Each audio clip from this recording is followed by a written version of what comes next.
माननीय सदस्य जयराम कुमार महतो जी। धन्यवाद अध्यक्ष महोदय। आदरणीय मुख्यमंत्री को दोबारा बहुमत से चुनकर आने के लिए भी धन्यवाद। माननीय वित्त मंत्री के द्वारा अनुपूरक बजट, द्वितीय अनुपूरक बजट जो 4,833 करोड़ 39 लाख लाया गया है, जबकि यही सरकार ठीक कुछ दिन पूर्व प्रथम अनुपूरक बजट, माफ कीजिएगा, प्रथम अनुपूरक बजट 4,833 करोड़ 39 लाख का लाया गया था, और आज पुनः द्वितीय अनुपूरक बजट जो कि 11,697 करोड़ 45 लाख की राशि लेकर आए हैं। तो महोदय, जब पूर्व में हमारे पास जो निर्धारित राशि होती है और उन राशि को अगर हम खर्च नहीं कर पाते हैं, तो फिर ऐसे बजट का एक दिशा का होना और राज्य की दिशा का अलग होना, कहीं ना कहीं चरितार्थ को हम लोग उदाहरण के रूप में प्रस्तुत करते हैं। महोदय, बजट की सार्थकता तभी आम व्यक्ति को समझ में आएगी जब एक गांव का सबसे गरीब व्यक्ति, गंगवा की पत्नी गंगिया, अपनी गठरी में बाजार के बजट को रख पाएगी।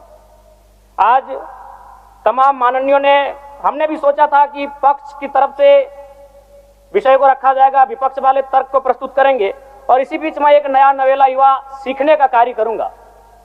लेकिन मैक्सिमम समय इन्होंने दिशाहीन मुद्दों पे रखा। तो मैं, चूंकि मैया सम्मान योजना मूल बिंदु रही, केंद्र बिंदु रही, किसी ने उसे सम्मान कहा, नारियों का सम्मान कहा, महिलाओं का सम्मान कहा, हम लोग भी महिलाओं के सम्मान के पक्षधर हैं। हमारे एक भाई कह रहे थे कि 2,500 रुपए की राशि जब एक स्कूल कॉलेज में पढ़ने वाली बहन को दिया जाएगा तो उससे वो स्कूल कॉलेज कागज, कॉपी, कलम की सामग्री लेगी। मैं कहना चाहूंगा, अगर आप उसे स्कूल कॉलेज जाने से पहले अगर 2,500 रुपए देंगे तो उसे आप निकम्मा और आलसी बनाएंगे। यदि आपको उस राशि को देना है तो उसके स्कूल कॉलेज जाने के बाद दीजिए, स्कॉलरशिप के रूप में दीजिए। मैं आज पुनः कहूंगा, क्योंकि आप सत्ता पक्ष में हैं, आप संभवतः अपने इस विषय को बचाएंगे, आप अपना पक्ष रखेंगे कि आपने मैया सम्मान योजना एक महान कार्य किया है। लेकिन मैं फिर कहूंगा, 18 साल, 25 साल, 30 साल की लड़कियों को जो आप फ्री में 2,500 रुपए दे रहे हैं, आप उनकी प्रतिभा को हनन कर रहे हैं, आप उनकी प्रतिभा को नकारात्मक दिशा में ले जाने कार्य कर रहे हैं। महोदय, मैं इसे आप स्कॉलरशिप का रूप दीजिए। आपको 2,500 रुपए देना है, स्कूल से पहले देंगे ना। मैं कह रहा हूं, मेरी भी सैकड़ों बहनें हैं गांव में, अगर आप स्कूल जाने से पहले 2,500 रुपए उनके हाथ में देंगे, उस पैसे को वह गलत कार्यों में, गलत नहीं कहेंगे, कुछ ऐसे कार्यों में खर्च करेंगी जो लुभावनी हो। स्कूल जाने के बाद, अटेंडेंस के बाद अगर आप देंगे स्कॉलरशिप के रूप में, तो वो बहन स्कूल तक जाएगी।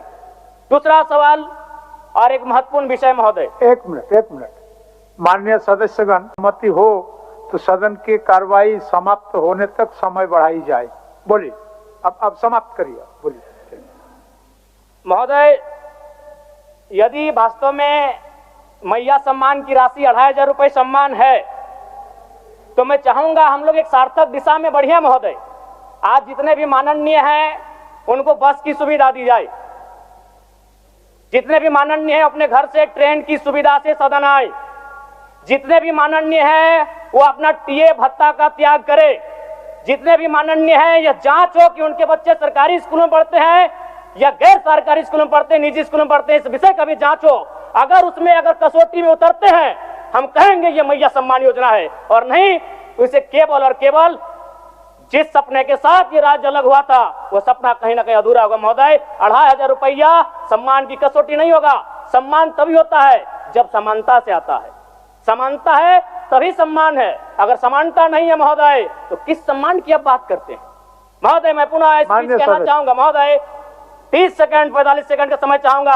आदरणीय परम श्रद्धेय, सीजीएल का मामला अभी भी गर्म है। यदि सरकार को लग रहा है वो सच्चे हैं, तो सांच को आंच क्या करा लीजिए जांच, सांच को आंच क्या करा लीजिए जांच। और अब कब तक बहाना दीजिएगा कि ये विपक्ष की साजिश है?